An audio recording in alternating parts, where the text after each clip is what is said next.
Hi everyone, I'm Alon Litz. Thanks for joining us on Pressure Point. Really excited today to have Alison Reid with me. She is the head of People and Applied Leadership at GIBS.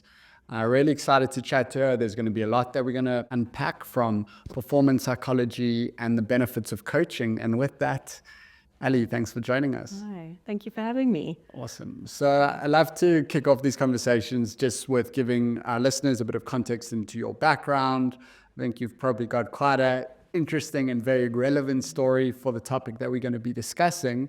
So do you mind just giving everyone that context? Yeah, sure.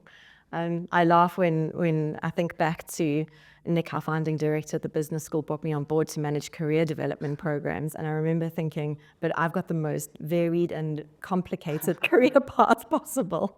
That's probably why I chose you. Maybe we like to think so. I come from a background in psychology. Initially studied counseling psychology, and it was always my first love. So that and sciences I really enjoyed, understanding who people are and using evidence bases to be able to do that. But I felt frustrated that we were using this discipline of why people do what they do, which is psychology, to primarily focus on how to fix what was wrong. And if you think about a science, it's supposed to support how to optimize as well. Now, in those days, I mean, I'm giving my age away, but many, many years ago, we didn't really have the positive psychologies being studied and actualized into degrees and professional pathways. But we did have a very useful university who was up for being challenged, and a group of us decided to see whether the Health Professions Council would allow the university to run a combined honors degree.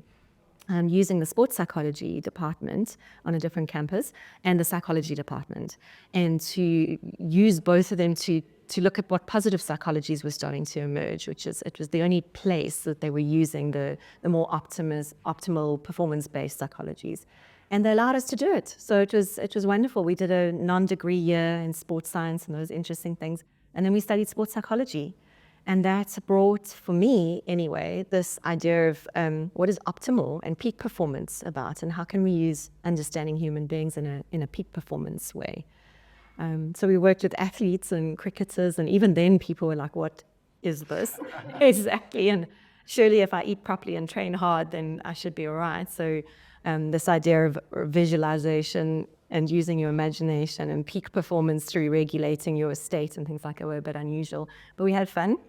And I still always wanted to be able to bring that to make it more mainstream and bring it to more people. So as opposed to peak performance only in elite athletes, I was interested in how we could use the principles to support people in everyday life. And one way or another, through some interesting career moves, I was drawn to coaching.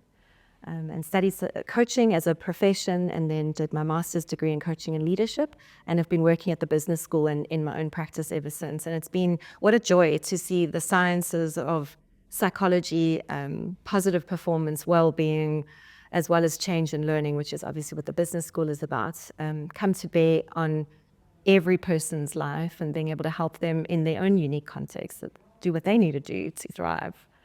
Yeah, so I think that's super useful, and I think there's a lot to kind of unpack and go into more detail. I think the first piece for me is obviously when everyone on the outside is not an elite athlete thinks about elite athletes, I think you kind of see them perform, right, in whatever kind of professional realm they achieve in.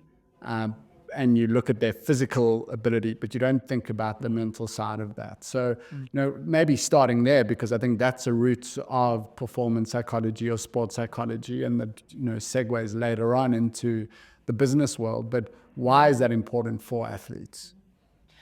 I think if I go all the way back to when we first started studying it in sports psychology in the day when it was relatively new, the industry was starting to get a bit frustrated because they're always looking for the edge. They want to be the next best.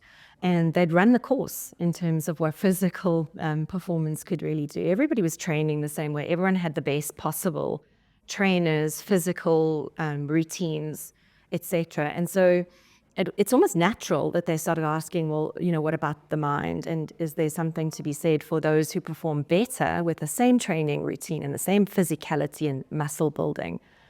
but somehow has an edge over somebody else. And Timothy Galway, who wrote The Inner Game, and many others started to then study it, and they brought us some very interesting principles. For example, I mean, this is just one that Timothy used, and I think it makes sense. He spoke about this performance equals potential minus interference. And he was one of the first to introduce this idea that interference in your potential actually comes from your mind. So what is that, and how can we use those principles then to support people? It's distraction, it's overwhelm, it's JP Peterson spoke about it at our launch event the other day. Thousands of people in a stadium screaming. I mean, it's just distracting as it is. But there's an internal distraction too, this fear of failure, etc. What am I doing? Negative self-talk. Negative self-talk. So I thought that was a really interesting principle to kind of put on the table in the beginning, that peak performance is one thing, but interference is another. And where does the interference come from? It's usually your own mind. Yeah. So again, I think there's a lot, to talk about in terms of, well, what do athletes do to kind of block out the noise, right? To minimize that interference. Yeah. And sports psychology has brought us so much. I mean, it's just exploded now. I believe that I no longer work with elite athletes, but I believe that an elite athlete at a certain level would not consider not having a sports psychologist now. It would be a serious disadvantage. I think the world has exploded around that discipline. But certainly there were 3 key principles we used to work with, which is, it's going to sound so kind of taken for granted now, but visualization, goal setting, and optimal flow, optimal state, which is about regulating yourself in terms of distraction and interference, and also about producing the right state for optimal performance. So it's both sides. And I think we well understand now the power of visualization to take you out of a current state and into a space that you're wanting to be, and the power of imagination to do that. And we understand the power and discipline of goal setting now in terms of supporting peak performance. Yeah, and accountability that comes with that. Exactly. So it's always interesting because I think, again, elite sportsmen are in the headlines, in the news. But if you think about them, they're practicing 99% of the time to perform 1% of the time. And obviously I'm, being extreme in that description, but that's the reality, right? But in the business world, it's different, right? You don't have, you've got to perform all the time, right? They're not, every day is a big game, right? And every day you've got to bring your best self to be able to perform at the highest level. So firstly, why are some of these principles relevant to people in the business world? So I think pressure in the corporate business world is immense, for the same reasons that one might consider the link to athletes. Let's call them the corporate athletes. It is performance-based. You are having to operate at your absolute peak a lot of the time. But I think that there's an additional component in the business world, and maybe 2. One is things are changing all the time. So not only must you master something, like an athlete needs to master performance, or a pianist needs to master performance, but they're typically going to play the same piece at the next recital, right? Or, more or less play the same game at the next competition. But a business person has to change as the ecosystem changes. And so they have to perform but continuously change how they're performing, which introduces more complexity. I think the pressure is the same. You've got your thousands of people in it. It might not be sitting in the boardroom with you, but they're your shareholders. They've got eyes on you. Nowadays, with the connectivity we have, the media and the public has their eyes on you all the time. So the pressure is really kind of quite similar. And the second thing that I think is maybe an additional pressure point in business is that who you are as an individual comes to bear a little bit more. So in leadership, it's really about how you understand yourself and how you affect other people through your influence. And sure, you would lead as a team captain on the sports field, and it's an effective thing, but it's less about your technical competency now as a leader and much more about your human interactive ability, your ability to lead another group of people. And that introduces more complexity and more personalization. It's, person A is going to do that very differently to person B. Yeah. So there's a lot there. Again, I think for me, the one piece which you touched on, and I think it's such an important piece, is this aspect of resilience. And I think that's, again, it's one of those concepts which people love to kind of throw around. But firstly, how would you kind of define this concept of resilience? And I think we'll get back to this piece around leadership. But how do you, when you work with your clients, when you think about this in a business school context, how do you help people build resilience? And so my personal orientation around resilience is to make it a positive concept, rather than a survive what's thrown at you idea, to sort of push it forward into how do you structure your psyche, if you like, your way of dealing with the world in such a way that you're building a capacity to absorb what's thrown at you and to adjust, which means that it's beyond a certain event. Interpreting or reframing one event or building self-care so that you can manage it. You want to do that. You want to use a particular event or a situation around self-care as an example or as a goal-setting situation, but in the end, you want to build someone's capacity to keep doing it. And that for me is really about an expanded identity, if you like, this expanded capacity to keep on learning and adapting, which is the opposite of reacting the way you've always reacted before. So seeing yourself as able to take in new ways, and instead of reacting the way you always did, to create something new, which is a very powerful and it's like a growth mindset. It's about building something additional in your capacity to keep coping as opposed to keep taking the knocks. If that makes sense. Yeah, that does. And I think, again, in the sports context, it's about, I guess, kind of being aware of that situational awareness, right? And reacting and spotting the gaps and, what play needs to be made. It's no different in the kind of the business environment. 100%. So I think that notion of grit is also something that you build over time. And if you're consistently noticing how you can add to your toolbox, if you like, around grit and resilience, then you are building a capacity to take more. That doesn't mean you must take more, it just means you are able to. Yeah, but I think that's important. And, I think, again, you look at sportsmen and think like, when they're winning, it's easy, right? When you've got that momentum, it's easy. And again, in the business world, it's no different. When, targets are being met or exceeded, both for leaders, it's a lot easier to lead an organization. And for people in that team, it's a lot easier to remain motivated. So both, how do you think about that in the context of working with clients as a coach, but also for individuals who are thinking about these concepts in their own day-to-day? How do you bounce back from disappointment and when things don't go according to plan? Even if you kind of, do all the training and preparation, you don't always win, unfortunately. Yeah. So we would work in the coaching space. We work on what we call a kind of horizontal and vertical level. And what I mean by that is horizontal is goal achievement. It's a little bit more transactional, I suppose, if you wanted to see it that way. So somebody might come to you and say, I want to double my sales or double my turnover, or whatever it might be. And you specifically focusing on a particular goal. So you're harnessing all the resources around that. Now, let's say there's a disappointment in not achieving that target.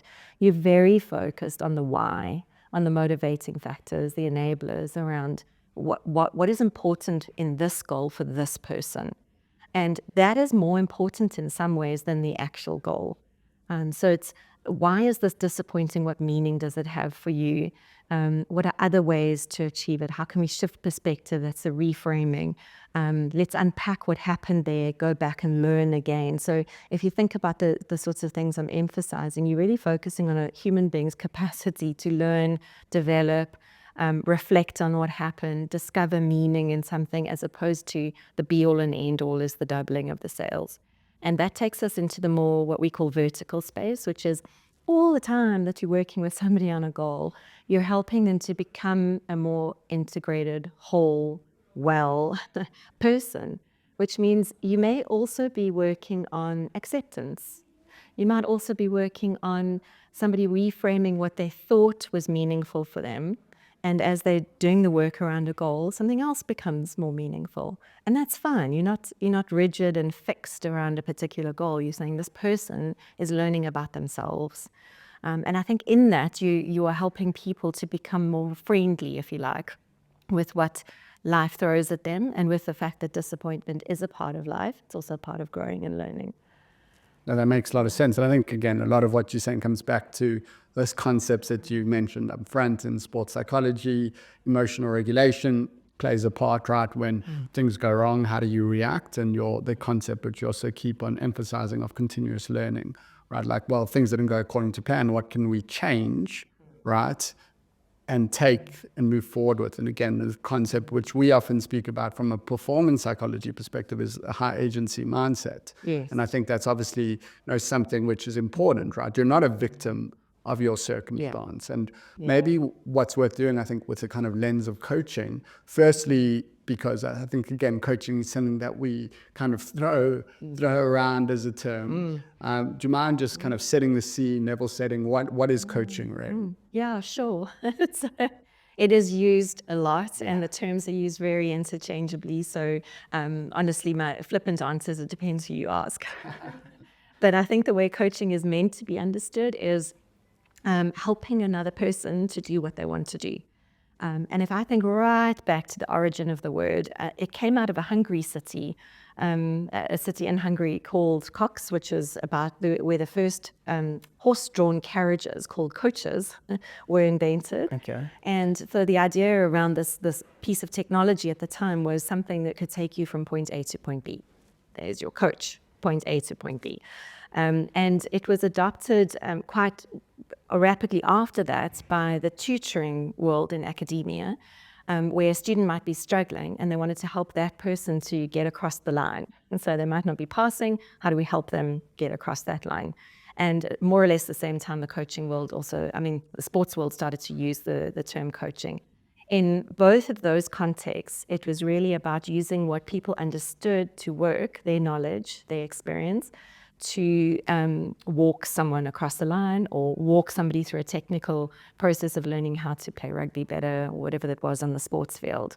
And that is still the case now. So coaching is often still used to denote walking someone to a different point on the basis of what you know, your wheels and carriage, if you like, you're transporting them there. But we've evolved, and in the professional coaching world, there's now, because it's the second fastest growing industry in the world, a lot of money behind the coaching profession, largely from business. And as a result, there's been a lot of development around what are the competencies that work best, what are the processes that work best for helping people to get from their personal point A to point B. And we've discovered a lot of things in that process. The key ones are that some of what we were using before is not the best way to support somebody moving. And I can capture that by the phrase, people think best in the presence of a question. And we know that, psychology has shown us that, neuroscience is now proving it again.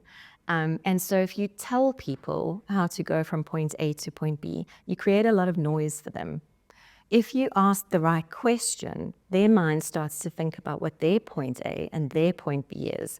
And not only is that more meaningful for them in the moment, but they develop a capacity to continue to have that kind of conversation with themselves. And that's so important, and I want to chat about that. But I think before we do, we were chatting it and you spoke about how difficult change is. Wow, yes. So again, I think to kind of appreciate how coaching helps get people to where they need to be from point A to point B or over the line. Why do people actually need help getting there? Well, one would say, if you want something and you know how to get there, then just go and do it. And why do we need this whole industry around supporting people to do that? Well, they say that 1 in 9 is the probability that someone can make a significant change even if their life depends on it. Yeah, which is crazy. I think it's astounding. Yeah. But, my dad's in the medical fraternity. He's a doctor. And he'll be the first to tell you, any of our listeners who are in those sort of industries will know that compliance is your biggest problem, not education. So, it's an old story. The smokers who know exactly what smoking does, the information is not the problem, but cannot make the change in the awareness that their life depends on it. And these are human things. They're not they're not bad things. These are not bad people. It's really typical of the way we're built. Our minds are built. One way of thinking about it is the complex systems like the human mind prefer homeostasis. So in so much as you have a pressure pushing you towards something, you're usually going to have an equal force pulling you back. And in our sort of everyday human language, you can think about comfort as being that process, or fear of the unknown, or an unintended consequence from something that you might be providing, the anxiety that comes with that. Those are the forces against. If anyone's interested in reading more, it's the immunity to change is the stuff that we're talking about. So techniques that are built around fear, force, and facts are proven not to work. That's what triggers people. Yes, unfortunately, you can make the most sense possible. You can have the strongest rational argument, and it doesn't determine whether somebody goes and takes on your rational argument. We're emotional beings. We're driven by weird things that give us meaning, most of it unconscious. So understanding, being in the presence of someone who can relate to you, who can help you reframe what you might have become unconscious to, what is maybe an unconscious habit, in terms of what you want, reframing what is motivating for you, what enables and disables you, and then practicing it are the things that tend to work. And coaching is built around those premises. So yeah, that's really powerful. And I think, you touched on, but how does this kind of, the concept of questioning kind of feed into that, right? How does it help, an individual move from point A to point B without that, natural resistance? Yeah, absolutely. Motivation is probably the key word I want to use there. Is you cannot know the intricacies and the layers and the richness of somebody's unique motivation or their demotivation. So if you assume you know it, you're going to come in at that point and try to use that in terms of your force factor or sort of pressure towards what you think should happen. If you can ask a question, good questions. These are not just questions you pull from a backpack. It's coaches study the art of asking good, powerful questions. Then you help someone to become aware of what it is that motivates or disables them. You help them to become aware of what it is that ultimately is the meaning that they're searching for. It's not a conversation we have every day. So it's one of unpacking the awareness. What is the what we call hot cognition, the emotional drive behind achieving that? And what does that actually look like? Even if you're not in that space at the moment, what does it look like?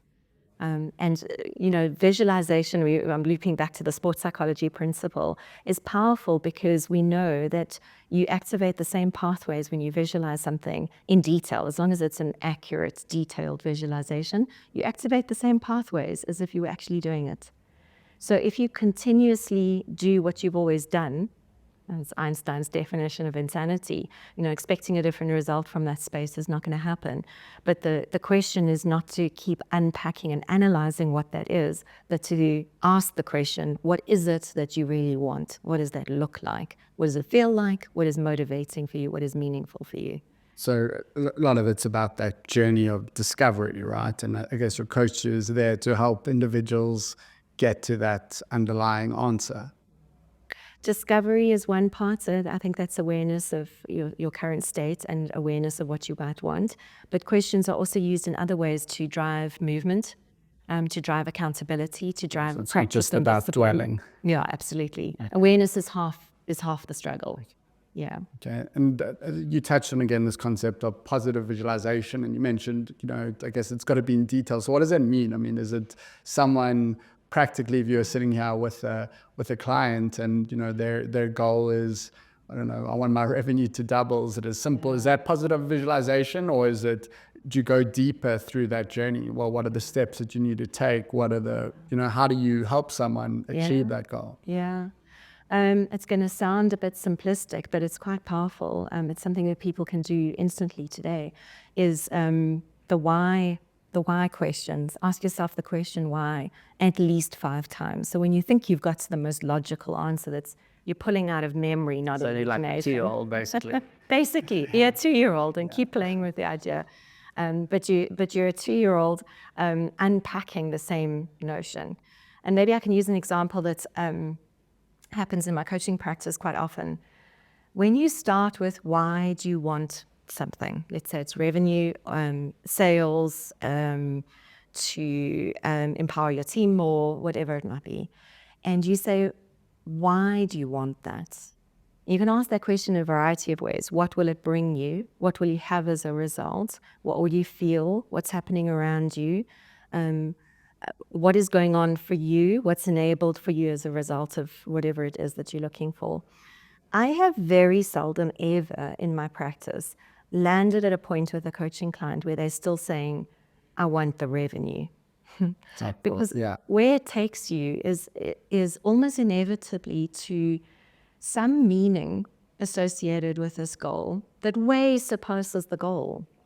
And for some, it's about achievement, perhaps in the more immediate sense, or empowering other people.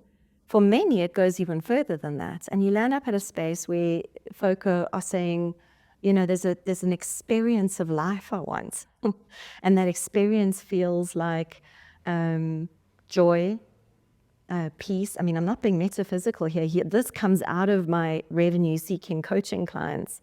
But for them, in the end, it's about some kind of subjective experience of life that they want, that is enabled through whatever goal they are pursuing at the time.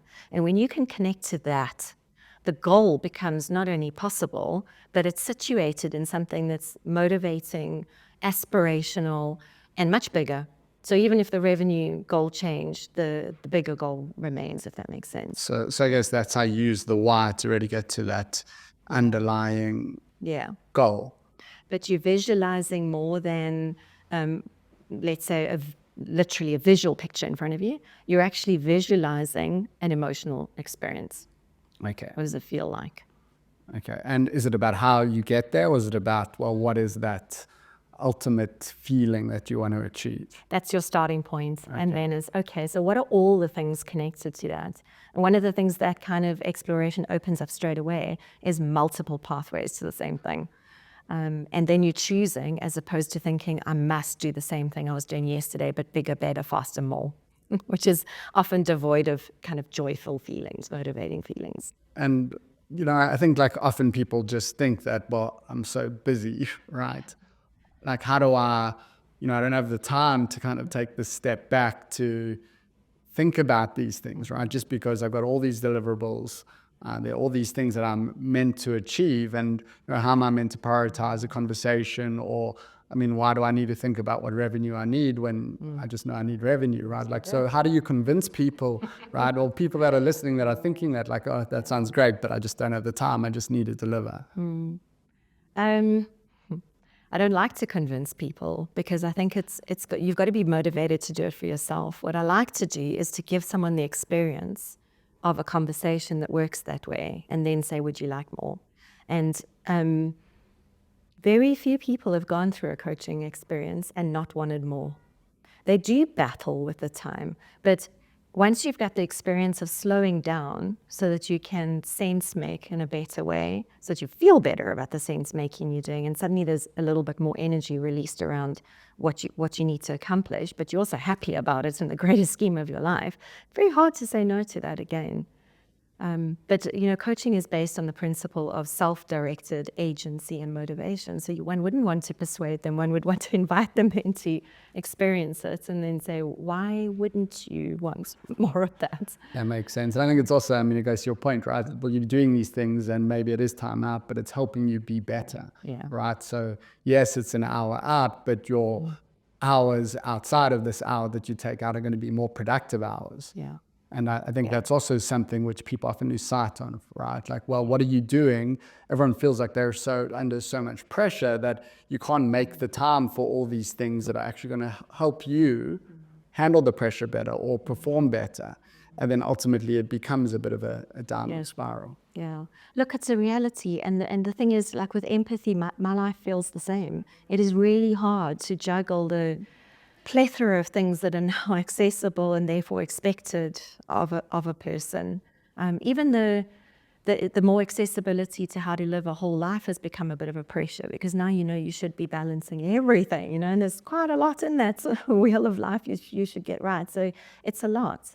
I think that the science helps and the art helps. So science is showing us that the kind of hamster wheel that we're on, our short circuits around doing more faster, is not ultimately helping us. And it's good to have the data points around accomplishing more in a day and squeezing more into a shorter period of time, or multitasking, as they say, is actually not producing the results that we want. So that's one powerful proof point. The other is that the only way to do more, bigger, better, faster, is to make it quicker and more automatic. So what you're actually in, and this brings us full circle to some of the kind of basic core principles in psychology, is it brings you into reaction. You have to react quicker and faster and more in a more automated fashion to your environment. Now, in one way, you might think that that's effective. All our reactions, called habits of thinking and feeling, come from a place of having worked out that it was an effective and efficient way to do it. And our neurons can only process 2,000 data points in a second, which is minimal compared to what is coming at us every single day. So to be efficient with that, we create these unconscious habits and we react very quickly. That means by definition that if you're not going to pay conscious attention, you have to do what you've always done and very quickly.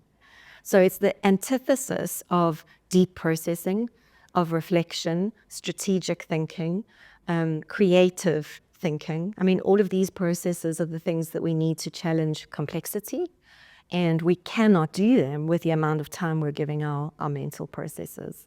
Yeah, I mean, there's, I think, so much that's so valuable there, and it just reinforces your point of, pausing, right, reflecting and asking why, right? Because when you're in the moment, it's very difficult to do that. Yeah. And it goes back to your point on professional athletes, right, where how, are they able to handle the pressure because they practice, right? So the better prepared you are to handle these difficult situations, the better you'll handle these difficult situations. And I think we just don't think about mental health in the same way. It's a very reactionary thing, right, for most people. Well, I've got a problem, there's been a trigger, there's been a trauma, or I'm just not coping, so now I need help. But I think, kind of we're reaching the end. If you had to say to people who have that kind of, I just don't have time, or, how would you, again, we're not convincing them, but what are some of the benefits of being proactive from a well-being perspective or a coaching perspective to unlock that peak performance? So I think, having said I wouldn't persuade, you can be compelling by saying something like, if you considered how you're living right now and you fast forwarded that, say, to your 90s, in every way, you are doing exactly what you're doing, you're thinking what you're doing, and you're feeling the way you're feeling about your life, would you be satisfied? And not many people would say yes. You're like, okay, then one has to change significantly something. And that's hard. So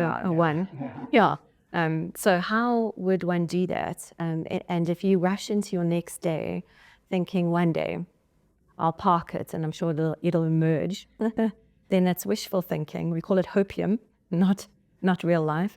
And that's a bet, it's a gamble you take. But if you do want something different and it's compelling enough for you, then it's worth the effort.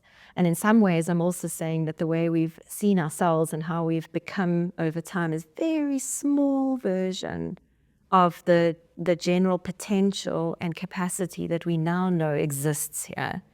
So do you want to keep living with that small but maybe healthy and okay, but that's all your one life?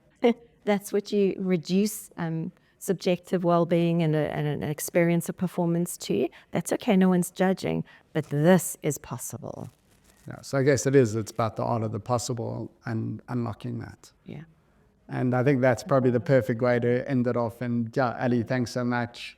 I really loved the conversation. We unpacked so much, starting off with some of, I guess, the key principles behind performance psychology, sports psychology, what enables athletes to perform at the highest level, how that's relevant to the business world, some of the benefits of coaching, practices that hopefully everyone listening can apply, whether they've got a coach or not, asking themselves some of these deep questions to unlock their why and realizing, I guess, the art of what's possible. So with that, thanks so much, Ali. I really enjoyed the conversation. It was really wonderful. Thank you. Awesome.